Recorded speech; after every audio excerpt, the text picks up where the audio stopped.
प्यार के नहीं परिभाषा जननी, भीतर भीतर हम उन्हें मननी। प्यार के नहीं परिभाषा जननी, भीतर भीतर हम उन्हें मननी। गोरी केकरा नाम में कइलू तू अपन कया।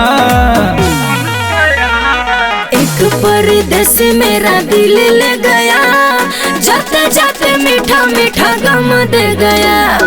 एक परदेस मेरा दिल ले गया, जाते जाते मीठा मीठा गम दे गया।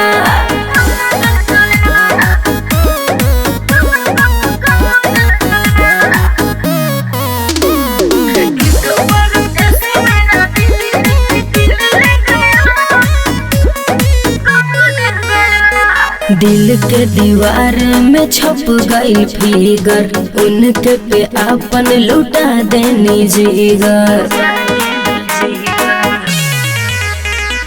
गोरी नजदीकिया से होई तो गलिफिया, जिंदगी भर घुट घुट मरब घुलटिया। लागे ताख पे रखलू अपन हया। एक परदेसी मेरा दिल ले गया, जाते जाते मीठा मीठा गम दे गया। एक परदेसी मेरा दिल ले गया, जाते जाते मीठा मीठा गम दे गया।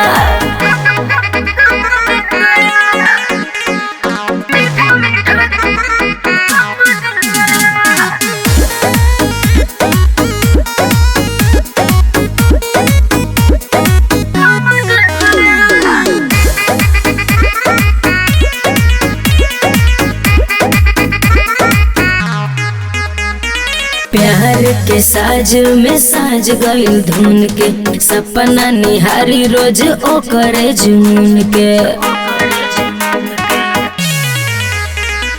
छोरा ओकर सोच जे चल गइल दूरिया, ऑफर दे त सदाम भोजपुरिया।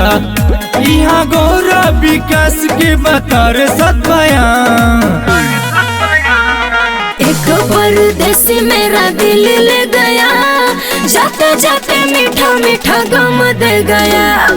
एक परदेसी मेरा दिल ले गया, जाते जाते मीठा मीठा गम दे गया।